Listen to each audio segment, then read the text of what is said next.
We welcome you to the third general session of the 2021 Indiana 4-H Teens as Teachers Annual Conference.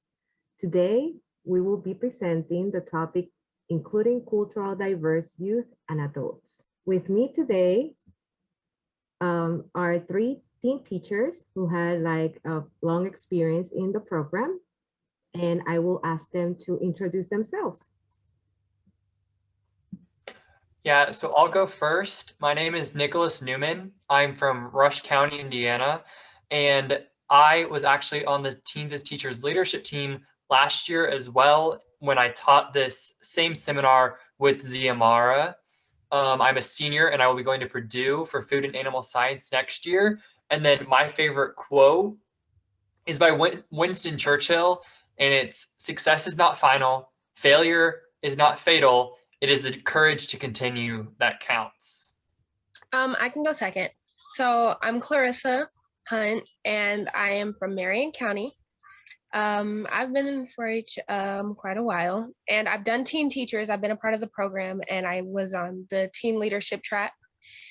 And I'm a junior, and my quote that I chose says, "If you are silent about your pain, they will kill you and say you enjoyed it."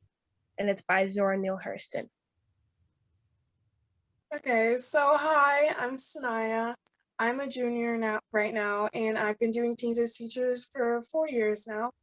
I really spend a lot of my time in 4-H speaking up about making sure 4-H is inclusive of everyone from all backgrounds, especially with different races and different colors, and making sure 4-H is prepared to make those adjustments to accept all those people. And I've really just been over the quarantine talking on different Zoom calls at different events to different like adult important people about how to make those changes and making our way towards that. So my quote is, "I am no longer accepting the things I can't change, and I'm changing the things that I can't accept," by Angela Davis. Well, and I'm Xiomara Diaz Vargas. I'm the Indiana State Specialist for New Audience Initiatives. And what is my Teens as Teacher experience? For the last 4 years, I have served as a teen teacher advisor, providing training and support to over 30 plus 4-H teen teachers from urban areas who had served summer programs in the Indianapolis area specifically.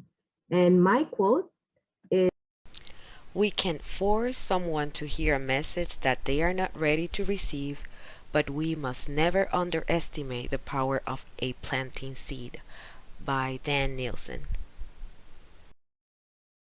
okay, in this workshop today, we will cover terminology. We will talk about what is diversity. We will go over the definition of culture and equity. We will also provide you with tips on how to increase your diversity, how to engage with cultural diverse audiences, and how teen teachers encourage equity.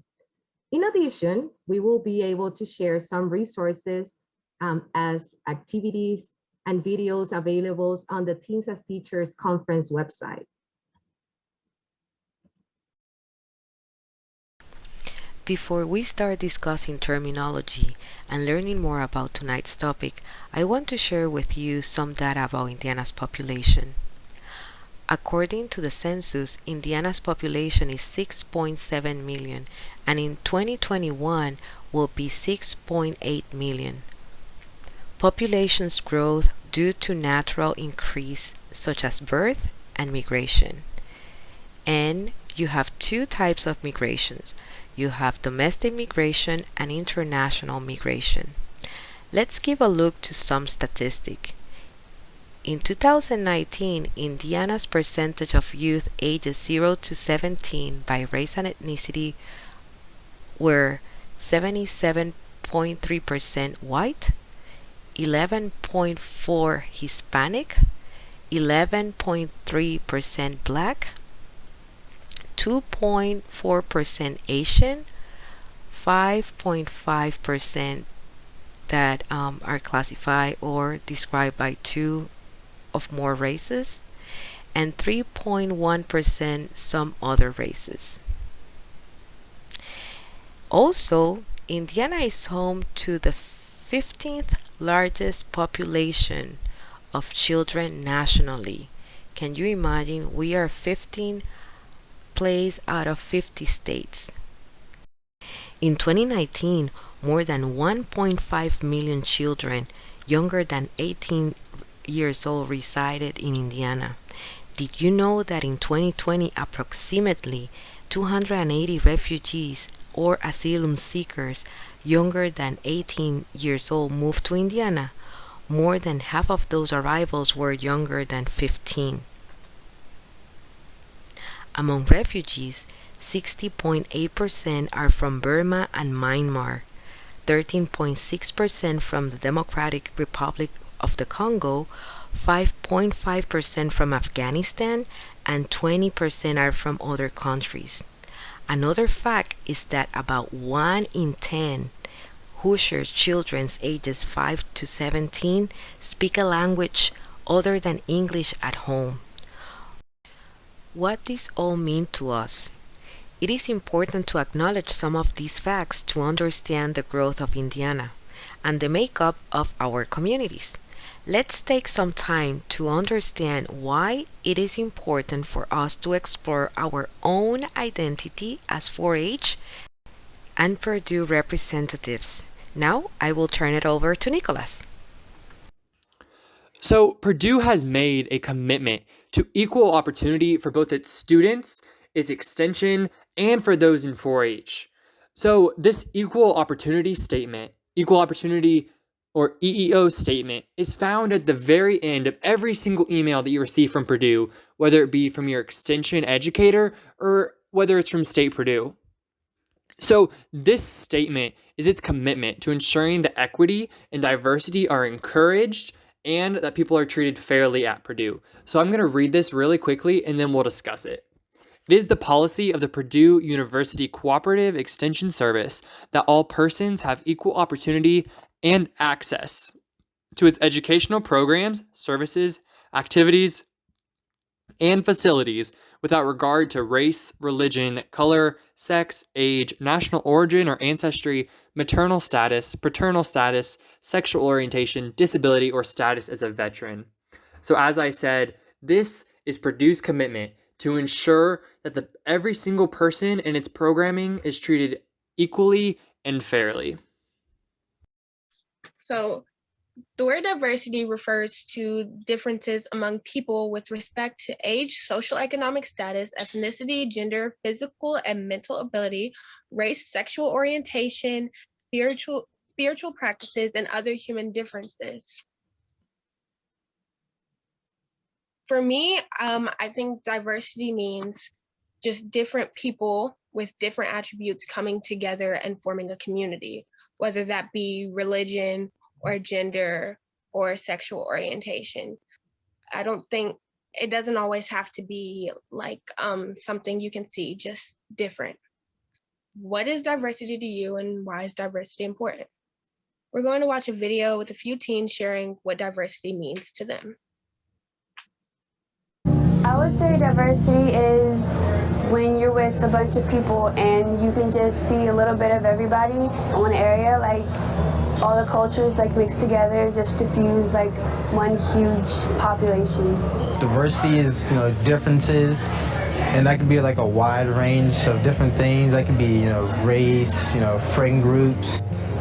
Diversity is just having a wide range of people, not necessarily race. It could be race, religion. Well, I'd say diversity is like a bunch of people from like different religions, genders, nationalities, and just like from different places of the world coming together to like form a different, like a community. There are many aspects to diversity. Although we tend to focus on the physical attributes, we may see it. It is important to acknowledge that diversity is multidimensional, and we must take time to explore our own identities as well as those around us. With diversity also comes assumptions. Assumptions are based on generalizations and stereotypes. How does it feel when generalizations are used to describe you? And what stereotypes have you heard about? And how can stereotypes be addressed? For me, I encounter a lot of assumptions, even when I'm doing teens as teachers. I encounter assumptions based on my skin color and my race, or even sometimes on my gender. And it can be frustrating and it should be addressed. I encounter stereotypes that from students who really don't know much better. Like I've been told things like women can't code, or like like Black people don't own farms. But they can be frustrating, but they can be proven wrong. They can be proven wrong. How do you feel about stereotypes or generalizations or assumptions that have been said about you? And how can they be addressed? Here are some tips on how to embrace diversity and learn to welcome everyone. True inclusion is a lifelong process. This is how you get started. Number 1, investigate your own biases and privileges. If you catch yourself acting out of ignorance, fear, prejudice, or unacknowledged privilege in front of others, or someone pointed out for you, apologize and talk about what you can do to learn and change. Number 2, get curious. Create opportunities to interact with many different kinds of people. Intentionally cultivate friends from different cultures. Offer to share one of your own traditions. Ask if they can share one with you. Visit museums, galleries, and restaurants with cross-cultural perspective. Seek out diverse neighborhoods, schools, organizations, and youth programs. Number 3, be open to not knowing. When teaching kids, they might ask hard questions. It is okay to say you don't know the answer and offer to find out together, or to ask for some time to think before answering, or to come back later and say you didn't like how you answered and want to try again. Model an open mind and growth mindset. Number 4, seek out multicultural media. Want to know more about other people's cultures and ways of living? Check your media influences. Whose stories are you seeking out? If you put your playlist on shuffle, are there tracks from lots of different perspectives or only people with similar backgrounds to yours? Diversify your books, movies, podcasts, shows, and music, and expose yourself to different stories, artists, and ways of viewing the world. Number 5, talk about differences and similarities and celebrate both. Make it a game to brainstorm a connection for every distinction. Number 6, get cultured. Learn about your own heritage. Respecting your own culture can lead to respecting others. In the Teens as Teachers resource page, you will find an activity called How Diverse is Your Universe? I encourage you to use it with your teen teacher team, junior leaders, or friends. So, along with diversity, we have to consider what culture is to us and how it's properly defined. So, according to the textbook or the dictionary, culture is defined as the shared experiences of people, including their languages, values, customs, and worldviews. So, not only does it include worldviews, but it includes ways of communication and ways of knowing and ways of obtaining knowledge. So, we have to realize that culture is dynamic, fluid, and reciprocal. Elements of culture are passed on from generation to generation, but culture also changes from one generation to the next. For example, your culture is most likely significantly different from that of your parents. On this Zoom call, Ziamara and I have very different, distinct cultures, but we are still one in the 4-H culture. We're still one in the 4-H environment. Along with the definition of culture, the cultural iceberg is a very common image to show how culture is represented to others. So at the top of that iceberg, we have those physical traits that people can see. These cultural characteristics could be food, language, or clothing that are evident in cultural groups. But when looking at the iceberg, you'll notice the largest part of the iceberg is in the ocean, and we do not actually see it. So similarly, in cultural groups, these elements are including values, communication styles, and concepts of what is fair. And these are not explicit cultural characteristics. As I said, these are things underneath the iceberg, and those are the things that truly define who we are. So I want you to pause the video and answer this next question that I'm going to pose to you, and then resume it when you're ready. So how would you describe your values, communication styles, and how you perceive what is fair or not? So let's pause the video and take a minute to write that down and truly reflect on our culture.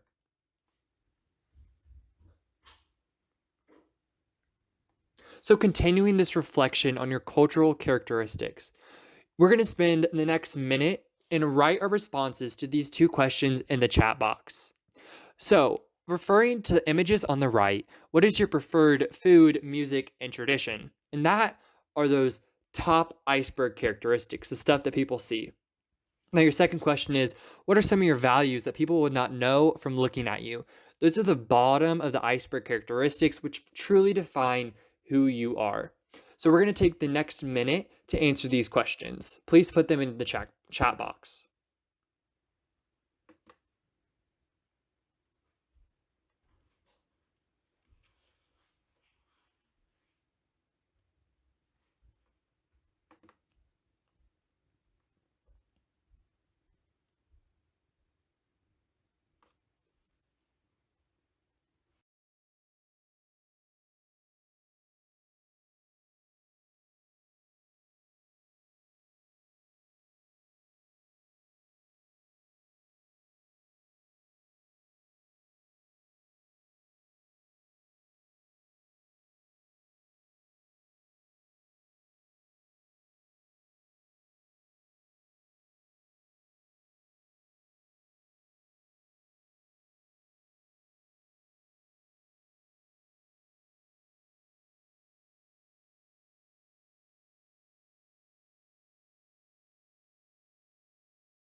So as you may know, 4-H also has its own culture, and as 4-H professionals and 4-H teens as teachers, we are influenced by this very culture. We see young people wearing those white and green clothing as their attire. There's a specific language that includes terms such as club, project, and leader within 4-H. And those are things that people see and they instantly assume about 4-H. But on that bottom of the iceberg, underneath that iceberg, we can identify a direct communication style, recognition that tends to be at the individual level, and years in a program as a participant. And these are all very valuable assets that truly define our own 4-H culture. So 2 questions that you need to think about when answering your 4-H culture is, are you comfortable around people from cultures different than your own? And then how can 4-H create a culture that celebrates differences, not just tolerates, but celebrates? Thank you, Nicholas. Now the question is how to engage with culturally diverse audiences. Think beyond race and ethnicity. Remember that a person's culture is shaped by more than the color of their skin or the way that they dress. It's shaped by the person's life experiences and traditions. Next, learn by asking. Don't be afraid to ask questions. People feel respected and appreciated when others take a genuine interest in who they are. So ask open-ended questions about their culture to learn more. Make local connections. Find local organizations in your community you are interested in and stop by. Another one is to pay attention to nonverbal behaviors. Meaning behind body language can sometimes differ based on cultural norms. Pay attention to how your body language is being perceived by those around you. And finally, exchange stories. Storytelling is a great way to share experiences that go beyond culture. You can initiate an open conversation by sharing a personal story or experience. And now I will turn it over to Sanaya. Okay, so now we're going to talk about equity, and I'm not talking about money. So there are three big important words, although very similar. They all have different and significant meanings.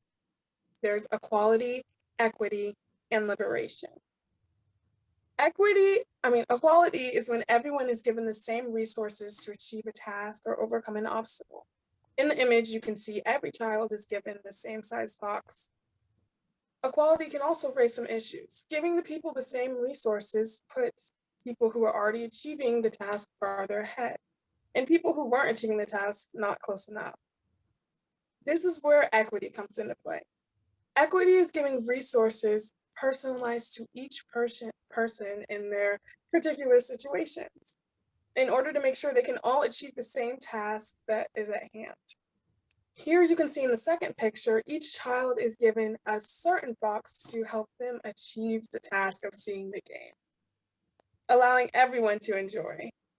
Lastly, liberation. Liberation is the absence of systemic barriers altogether. Yes, resources can be utilized in order to achieve a task or overcome an obstacle, but if there are no tasks to achieve or obstacles to overcome, then there is no need for equality or equity. There's just liberation and freedom from systemic barriers. So what barriers exist when it comes to conducting a Teens as Teachers lesson? For example, after each lesson, we usually give our students a handout that has an activity that they can participate in at home in order to follow up with whatever we taught. Equality is giving all of these students the same handouts regardless of their race, sexual orientation, financial background, and etc. Equity is taking the time to understand each particular student's personal situation and providing information and supplies for them for the at-home activity according to their personal and financial needs. Liberation would be not having an at-home activity at all, making sure everyone can do it together during the lesson so there's no problem of financial needs or personal needs interfering with the lesson at all. So how can we encourage equity as teen teachers? So first, we want to acknowledge differences and address them.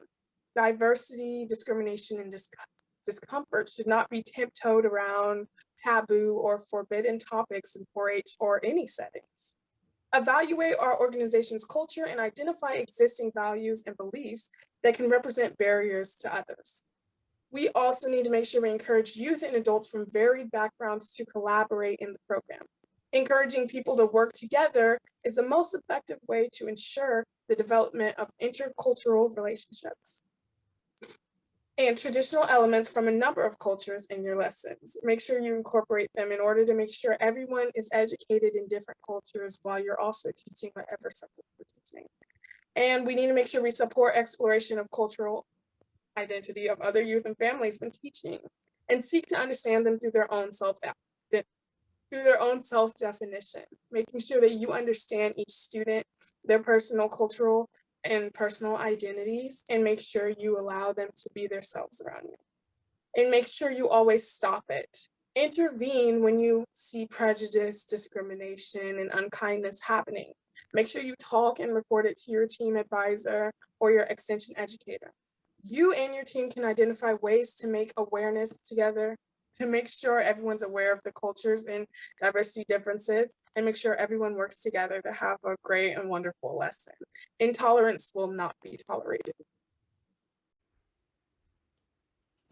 As a teen teacher, you have the power to truly generate change. You can spark action and spark passion, create action. 4-H has a vision that by 2025, it'll completely reflect the demographics seen in our population and meet the needs of every single person within the organization. Earlier within this Zoom call, ZMR talked about the demographics within Indiana, and 4-H's vision is to truly meet that need. And teens as teachers have an important role in this 4-H vision. We are here to make sure that that vision happens and to hold ourselves and our community accountable for culture, diversity, and equity. As a teens as teacher, you will definitely make this seminar and other seminars that you've encountered make an impact in your life. But teens as teachers, such as yourself, should also influence others in such a way that it builds people up, encourages and educates others so they can duplicate this attitude on others. Once again, you have to remember that EEO statement that we talked about earlier.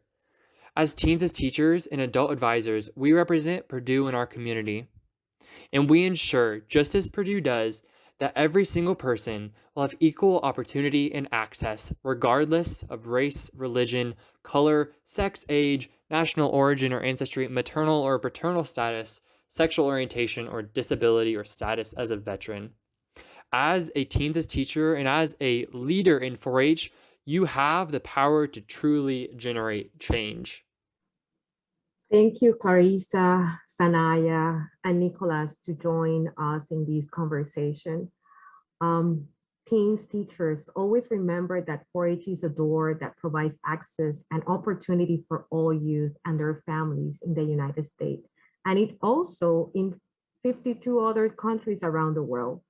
Tonight, we hope that you have a better understanding on diversity, culture, and equity, and what is important for everyone, but specifically tonight for the 4-H program and you as a teen teacher.